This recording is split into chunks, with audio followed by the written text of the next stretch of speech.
오늘 본문은 1장부터 12장까지 내용의 결론이라고 할 수 있습니다.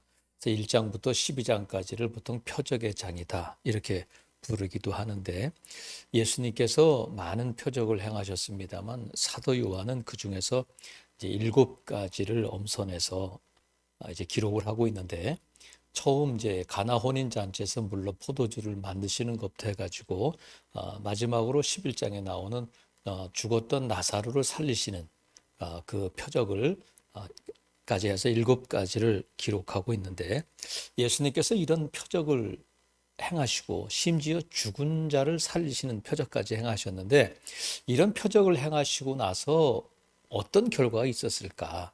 오늘 본문에 보면 37절에 보니까 이렇게 많은 표적을 그들 앞에서 행하셨다는 거야. 행하셨는데 그러나 이렇게 행하셔서 어떤 결과가 있느냐면, 행하셨으나 그를 믿지 않았다는 거예요. 이런 기적을 보고 어떻게 사람들이 믿지 않을 수 있을까? 지금 그 이유를 이 사도 요한은 이사야 선지자의 말을 통해서 지금 이사야 선지자의 말을 인용하고 있는데, 40절에 보면 그들의 눈을 멀게 하시고 그들의 마음을 완고하게 하셨으니 이는 그들로 하여금 눈으로 보고 마음으로 깨닫고 돌이켜 내게 고침을 받지 못하게 하려 함이라 하였음이더라. 이렇게 이사야의 말씀을 인용하고 있는데, 이 말씀을 얼핏 들으면 하나님이 그들의 눈을 멀게 하시고 마음을 완고하게 하셨으니까 그들이 안 믿는 것은 당연하지 않느냐, 하나님께서 그렇게 하신 것이 아니냐 하면서 그들이 믿지 않는 것을 합리화시킬 수 있는 말씀처럼 들리지만, 지금 이 본문의 말씀은 어떤 의미냐면, 그렇게까지 했는데도 어떻게 하나님의 말씀을 믿지 않을 수 있느냐 하면서 안타까워하면서 하시는 말씀이란 말이죠. 그러니까 이것이 운명론적으로 믿지 않을 수밖에 없다 이런 뜻이 아니라, 그렇게 하셨음에도 불구하고 어떻게 그럴 수가 있느냐는 탄식 같은 말씀이란 말이죠. 이제 하나님께서 이스라엘 백성들을 애굽에서 인도해 내실 때에 그냥 인도해 내신 것이 아니라 그 애굽 땅에 10가지 재앙을 내리시잖아요. 나일강이 피로 물드는 것으로부터 해가지고 장자의 죽음까지 어느 것 하나 만만한 그 재앙이 아니고 엄청난 일들이잖아요. 그것을 10번이나 경험했는데, 그 정도 했으면 우리 같으면 첫 번째, 두 번째, 세 번째 또 안 가고 그냥 항복하고 하나님을 믿겠습니다 하면 됐을 텐데, 어떻게 그렇게 10가지 재앙까지 갔음에도 불구하고 바로는 여전히 하나님을 믿지 않고, 애굽 사람들은 하나님을 두려워하긴 하지만 믿지는 않았다는 거예요. 그렇게까지 하셨음에도 불구하고 어떻게 그럼에도 불구하고 믿지 않을 수 있을까? 그것이 놀라운 일이잖아요. 하나님께서 이스라엘 백성들을 광야를 지나서 가나안 땅에 들어가게 하실 때에 애굽 사람들뿐만 아니라 이스라엘 백성도 마찬가지예요. 하나님께서 이스라엘 백성들을 광야에서 40년 동안 인도하실 때에 매일같이 그들이 먹은 것이 뭐냐면 하늘로부터 내려오는 하늘 양식인 만나를 먹었어요. 어떤 물을 마셨느냐면 반석에서 나오는 샘물을 마셨어요. 어떻게 그 광야를 지나가실 수 있느냐면, 내비게이션도 없던 그들이 하나님께서 그들에게 구름 기둥 불 기둥으로 인도하시고 하나님의 영광이 바로 그들 앞에 임재해 계심에도 불구하고, 그럼에도 불구하고 그들이 하나님을 믿지 않고 원망하고 불평하고 하다가 광야에서 다 죽고 말았단 말이죠. 그 정도 했으면 우리가 만나를 하루 이틀 사흘만 먹어도, 아니 하루만 그 기적을 경험해도 할렐루야 하고 하나님을 믿을 것 같은데, 40년 동안 매일처럼 기적을 경험하고 기적 속에 살았던 그들이 하나님을 믿지 않았다는 거예요. 어떻게 그러실 수 있을까? 그럼에도 불구하고, 그것뿐만이 아니라 하나님께서 엘리야를 통해서 이스라엘 백성들을 갈멜산으로 모으시잖아요. 아합 왕도 그 자리에 있고 3년 동안 비가 오지 않던 그 땅에 이제 바알과 아사라의 선자들과 대결을 하는데, 바알의 선자들이 막 자기 몸을 상하게 하고 하루 종일 뛰며 기도했지만 아무 응답도 없을 때에 엘리야가 그곳에 번제단에 제물을 올려놓고 하나님 앞에 기도하잖아요. 여호와여 응답하옵소서 할 때에 하늘에서 불이 내려서 도랑에 물을 핥고 번제단에 있는 그 번제물을 태우는 일이 놀라운 일이 일어나잖아요. 그럴 때에 이스라엘 백성들이 깜짝 놀라고 야, 이분이 하나님이 맞구나. 엘리야가 믿는 하나님, 불로 응답하시는 하나님이 맞구나 하고 인정했음에도 불구하고 아합 왕은 하나님을 믿지 않아요. 이세벨은 그 말을 듣고도 하나님을 믿지 않아요. 어떻게 그럴 수 있을까? 이 정도 기적, 이 정도 놀라운 일을 경험했으면 당연히 하나님을 믿고 하나님께 영광을 돌려야 했음에도 불구하고 그들은 믿지 않는단 말이죠. 그것이 그들만의 문제가 아니라 예수님이 지금 이 본문에서도 말씀하고 있는 것처럼 이렇게 많은 표적을 그들 앞에서 행하셨으나 그를 믿지 않았다. 이번뿐만이 아니라 예수님께서 이스라엘 백성들에게 오병의 기적을 베푸시잖아요. 유대인들에게 보리떡 5개와 물고기 2마리로 5,000명을 먹이시게 되는데 그들이 예수님께서 오병의 기적을 베푸실 때에 그 집에 누가 빵 공장을 차린 것도 아니고 누가 떡을 만들어서 트럭으로 싣고 온 것도 아닌데 어떻게 이 많은 사람들이 배부르게 먹을 수 있었을까? 그것은 한 어린아이가 가져온 보리떡 5개와 물고기 2마리를 통해서 예수님께서 제자들을 통해서 떡을 나눠주고 고기를 나눠주고 해도 줄어들지 않고 계속해서 떡이 나오는 걸 보면서 야, 이분이 하나님이 맞구나. 이 놀라운 일은 하나님이 아니시라면 불가능하다 하고 예수님을 믿어야 하는데 다음 날 예수님을 찾아온 무리들을 향해서 예수님 뭐라고 말씀하시냐면 너희들이 나를 찾아온 것은 표적을 본 까닭이 아니라 떡을 먹고 배부른 까닭이다. 그러니까 그들 머릿속에는 예수님 하면 떡이 떠오르는 거예요. 믿지 않는 거예요. 그래서 예수님께서 이 많은 표적을 행하신 목적이 있어요. 그들에게 예수님의 능력을 자랑하고 그들에게 무언가를 보여주기 위해서가 아니라 이 표적을 통해서 예수님께서 표적을 행하신 목적이 뭐냐면 그들에게 떡을 주기 위해서 그들에게 뭔가를 보여주기 위해서가 아니라 믿음을 주기 위함이란 말이죠.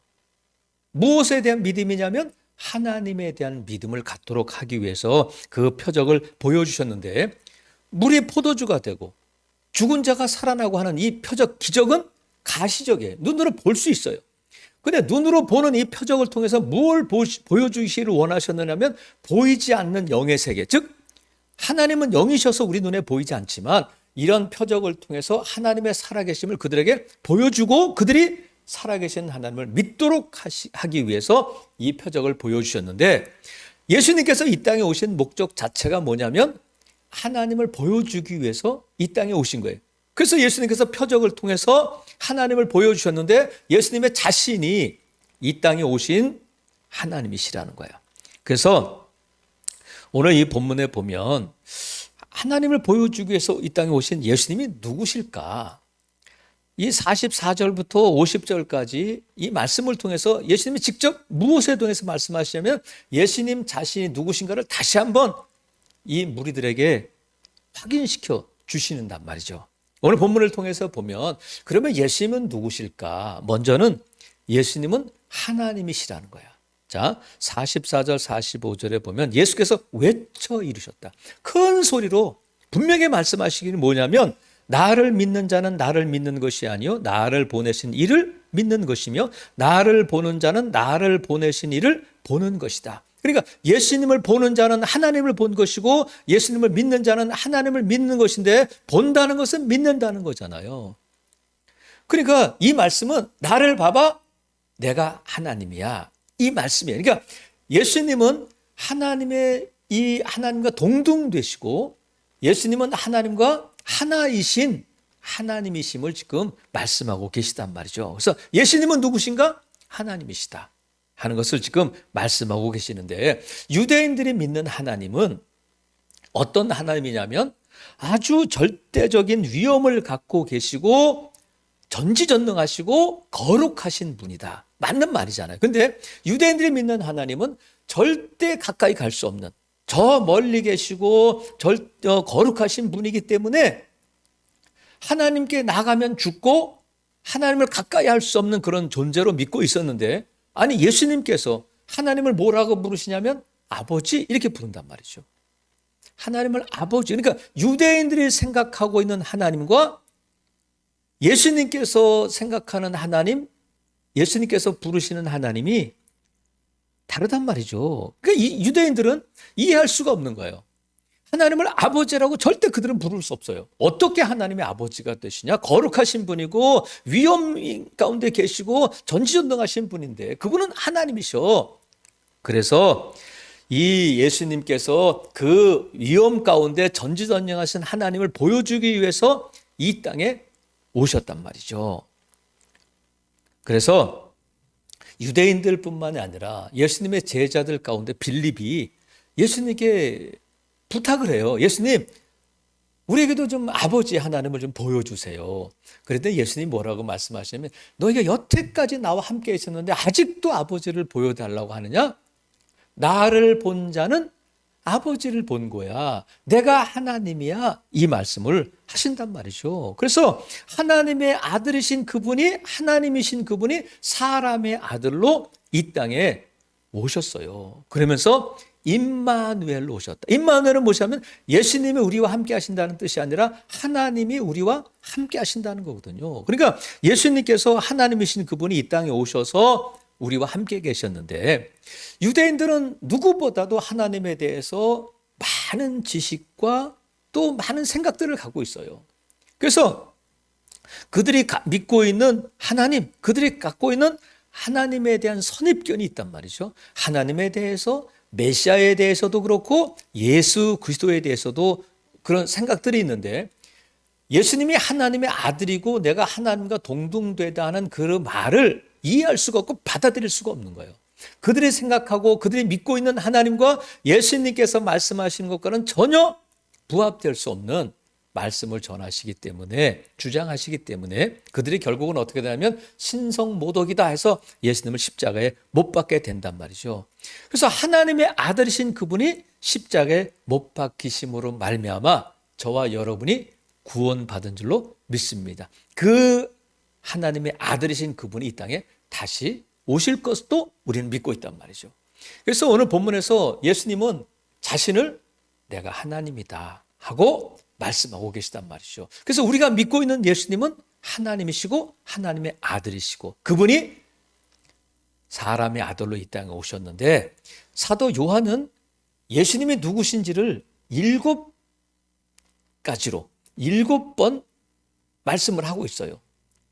그러니까 예수님이 누구신가는 그것을 우리가 신적인 표현이다 이렇게 부르는데 하나님께서 나는 스스로 있는 자다, 나는 여호와다 이렇게 말씀하신 것처럼 예수님께서 나는 무엇이다 이렇게 말씀하시는 것을 7번 다른 표현을 통해서 말씀하시는데 예를 들면 나는 참 포도나무요, 나는 참 빛이요, 나는 세상의 소금이다, 나는 세상의 참 빛이다, 나는 부활이요 생명이다 이렇게 말씀하신 것처럼 예수님께서 오늘 본문에 뭐라고 말씀하시면 나는 빛이다 이렇게 말씀하셔요.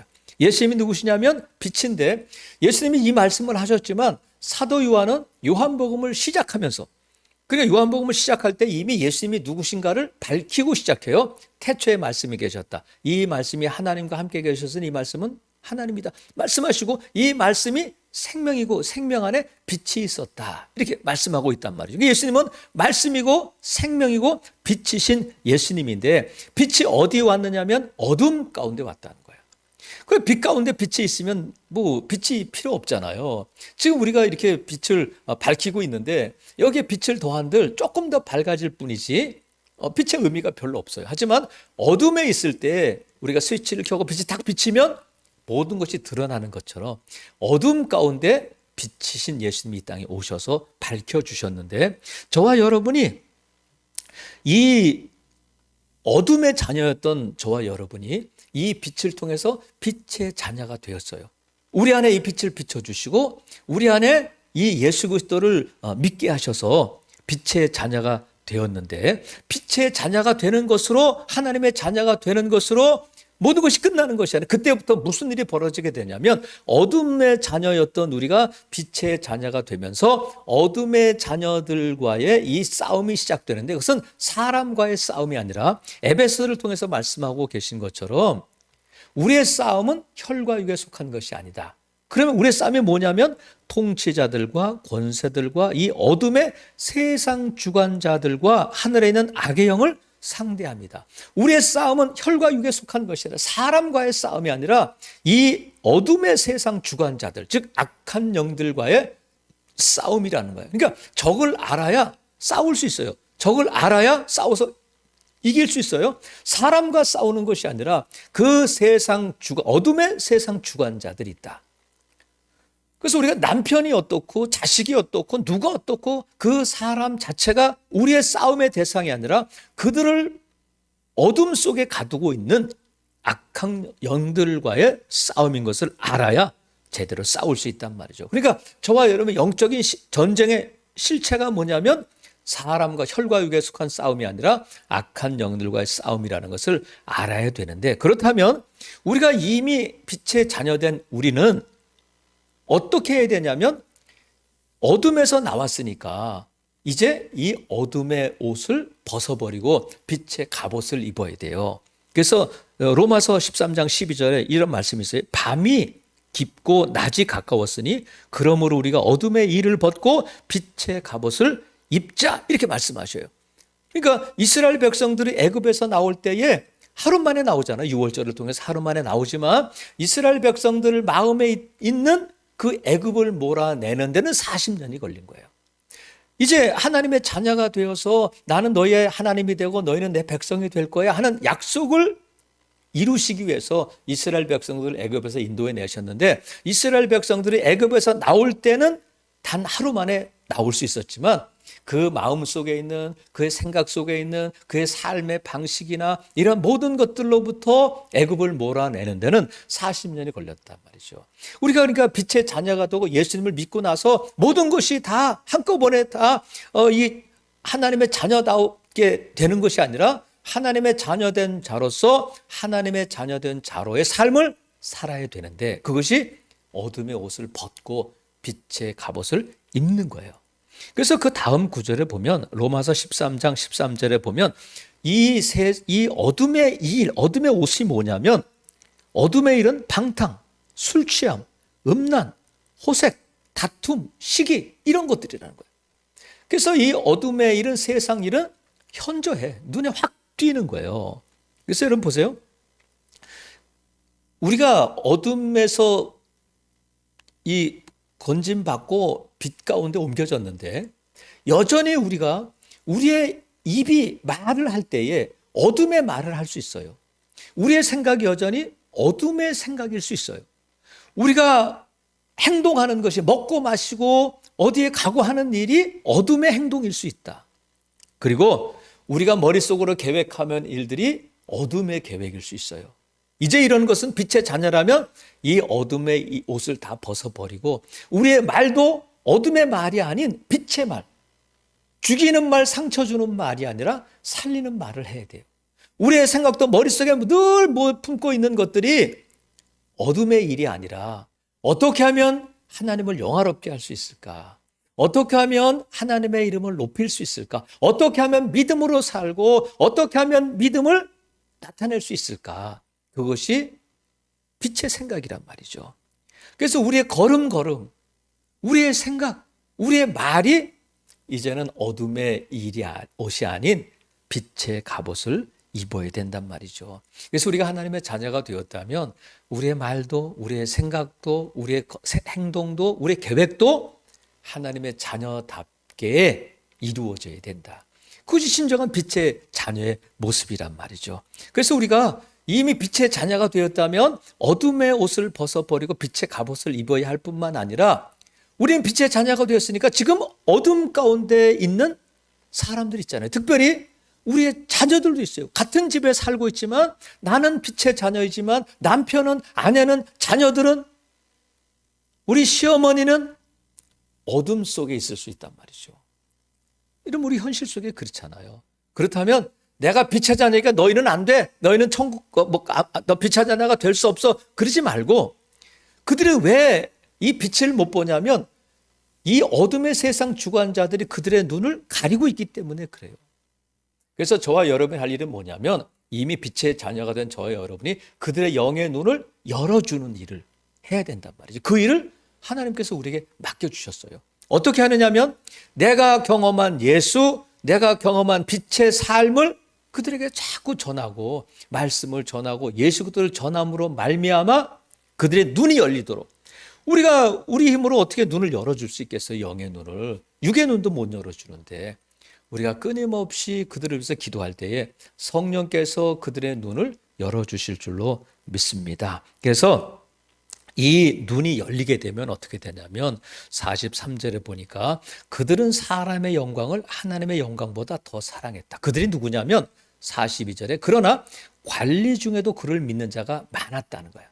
보통 사람도 아니고 이제 관직에 있고 조금 인정받고 높은 자리에 있고 저 연봉도 높은 그들이 예수님을 믿었는데 드러내놓고 말하지 못했어요. 왜냐하면 바리새인들을 두려워했는데 그들이 출교당할까 두려워했다는 거예요. 그들 안에 두려움이 있었어요.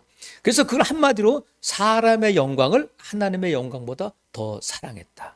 세상을 하나님보다 더 사랑했다. 세상을 예수님보다 더 사랑했다. 세상 사람들에게 인정받는 것을 하나님께 인정받는 것보다 더 사랑했다. 무엇을 더 사랑하는가? 어둠의 자녀는 사람의 영광을 사랑하지만 빛의 자녀라면 하나님의 영광을 더 사랑하게 된다. 그래서 우리가 그들의 눈을 열을 때에 눈이 열리면 내가 지금까지 세상을 바라보며 세상을 영광을 위해서 이렇게 치열하게 살았지만 이제는 하나님의 영광을 살아야 되겠다. 바울의 변화처럼 그렇게 된단 말이죠. 그래서 예수님께서 부활하신 예수님이 갈릴리 바다에서 제자들을 만나시잖아요. 베드로에게 물어보시잖아요. 이것들보다 나를 더 사랑하느냐? 이것들보다 나를 더 사랑하느냐? 이렇게 물어보셔요. 그 대답을 듣기를 원하시는 거예요. 그러니까 어둠의 자녀와 빛의 자녀의 차이는 뭐냐면 무엇을 더 사랑하는가? 무엇에 더 가치를 두는가? 무엇으로 해서 이렇게 사는가 하는 것을 통해서 우리가 확인할 수 있단 말이죠. 그래서 여러분, 저와 여러분이 이제 빛의 자녀가 되었으면 세상 사람들에게 인정받는 것보다 하나님께 인정받는 것이 진정한 성공한 인생임을 믿으시기를 바랍니다. 사람들이 다 나를 괜찮다고 해요. 사람들이 날 다 좋아해요. 하지만 하나님께서 아니다 하면 아닌 거거든요.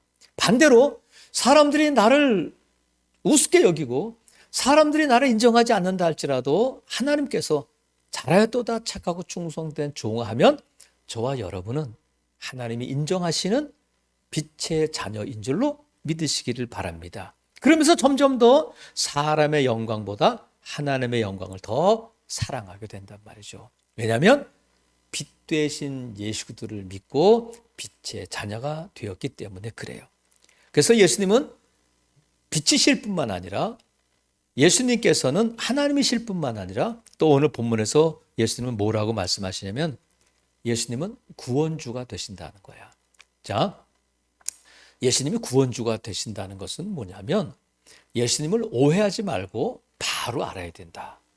하나님께서 이스라엘 백성들을 애굽에서 인도내셔서 광야를 지나서 이제 40년 만에 이제 가나안 땅에 들어가게 될 때에 모세를 통해서 하나님 말씀하시는데 무엇을 말씀하시냐면 내가 너희 앞에 복과 저주를 두겠다.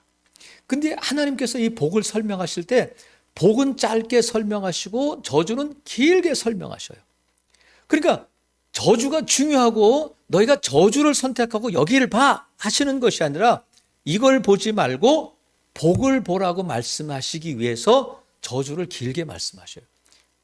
오해해서 하나님께서 저주를 택하라고 하시는구나 이렇게 자세하게 말씀하시고 이렇게 많이 말씀하시는 것은 중요하기 때문에 그렇지 하고 저주를 선택하면 안 된다는 거예요. 예레미야를 통해서도 하나님께서 내가 너희를 향한 내 생각을 알아. 너에게 평안을 주는 것이고 미래와 희망을 주는 것이다. 지금 어려워도 지금은 망하는 것 같아도 결국은 내가 너에게 평안을 주고 미래와 희망을 준다 하고 하나님의 뜻을 알고 하나님을 오해하지 말라는 거예요. 그러니까 예수님께서 구원주로 구세주로 오셨다 하는 뜻은 뭐냐면 예수님이 이 땅에 오신 목적, 하나님께서 예수님을 이 땅에 보내신 목적이 우리가 잘 알고 있는 요한복음 3장 16절 말씀처럼 하나님이 세상을 이처럼 사랑하사 독생자를 주셨으니 이는 저를 믿는 자마다 멸망하지 않고 영생을 얻는다.